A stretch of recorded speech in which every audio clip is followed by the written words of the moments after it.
So now I've got everything trimmed out. We've got the different tags, journaling boxes, labels, and of course the bands. So the question now is, what can we actually do with them? So we're going to start off with probably the simplest of ideas of what we can do, and that is use them simply as tags and journal blocks. Now the first thing that I think of when I'm looking at a tag block is, okay, let's do some journaling on the back. You can leave it blank as it is, or you can add some kind of lines, and there's lots of different options for adding the lines onto here. We're just going to look at some ideas on some very quick ways that you can use some of these journal cards with some of the stamps, for instance, that you already have in your stash. Now I've been through the stamps that I've got, which admittedly I have been collecting over quite a number of years, so I've got some stamps that are probably old and maybe no longer available, but I really just want to show you an example of some of the stamps that you can use, some ideas for you to go through any stamps that you've got in your stash, and maybe look at some stamps that you wouldn't have thought of as being suitable for journal cards. So the first thing we're going to start off with is just one of our journal cards, and I've got some blocks that are most definitely journal stamping card for like journal blocks. And so I'm just checking that, yep, that's going to fit on there perfectly. You can use a block if you want. I'm not going to, just for speed. I'm just going to quickly put some ink on, and I'm just using an archival ink in coffee, and turn my stamp over and sort of line it up with where I want it and press down. Now I like using a foam pad underneath what I'm stamping. I find it just gives me a better impression, but you can use anything if you want, or not use something. That's entirely up to you. So I'm quite pleased with how that's gone. And then if I wanted to, I could always trim around this and make it into like a square journal block, and then maybe have another smaller one there as well. One thing I was thinking of, now just given that this one is a tag shaped stamp, well and truly stuck to the backing plastic here, need to keep that up so you can see, is you can use something like this on one of the tag shaped stamps and maybe trim it to shape, to size. So let's just ink that. You don't need to go over the top with your inking. And I'm just going to line that up with there, press down, and yes, I probably should be using an acrylic block for this. But there's my stamp. I'm not worried about a couple of bits that haven't stamped because I quite like that look.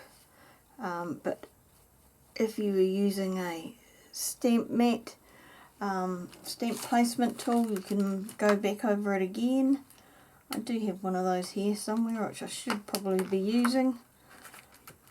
But what I can always do down here is see if this smaller stamp fits, and I could trim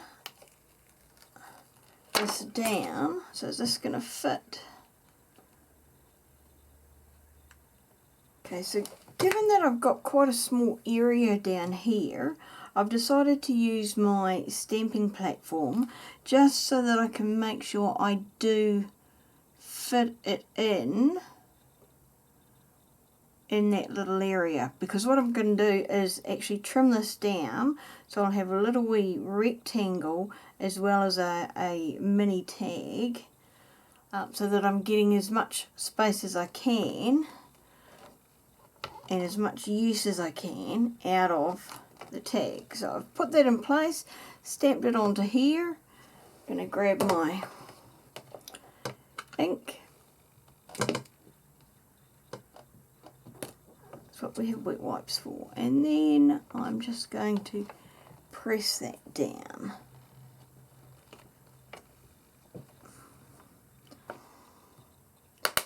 And so now, once that's dry, I will trim that in half and maybe trim around the edge a little bit. Perhaps just across there and sort of get the shape to fit the same on that particular tag. I have got some other sets, and now these are particularly old sets of stamps from Katheryn Craft. I've had them probably 10 years or so. So what have we got there? Memory. So that's quite a good one. So we can put that there. Maybe put that in the middle, or we can stamp something else underneath. Quite like that. Stamp something, actually put something on the top. So we will hold that in place. Line up our stamp for where we want it to go. Press that down so it goes in the right place. We will ink it up. Apologies if that's wobbling the ink pad, wobbling the camera. I'm thinking camera, and while I'm busy trying to make sure I've got a good coverage of ink on the stamp. So now making sure that it's in on there, you can see. Press that down firmly. And lifting up. Now that's better. I did make sure that I had plenty of ink on it. But what if you don't have journal blocks? Well, I did come up with some ideas of other types of stamps that you can use if you don't have journal blocks. Now, for instance, shift that, leave that there. I was fortunate enough to win this set of stamps from Heartfield Creations a while ago, but I was looking at this stamp and that would look absolutely amazing on one of the longer tabs, journal blocks. So it would fit on there. It's got like a banner type look, so we'll see what that one looks like. So now, because it's a rubber stamp, we're going to flip this around. We will put our journal card down. Now, the great thing I like about these is there's not a particular way up, so it doesn't have to be one way, not the other. And I'm just going to hold this in place very carefully around the edges because it's quite a large stamp. And yep, that's going to fit on there. Just doing that quick sanity check. Now, making sure I can fit around those magnets. Now we will stamp it up with our archival ink. Making sure everything's out the way. Bob's your uncle. Fanny's your aunt. Give it a press. And look at that. That is absolutely gorgeous.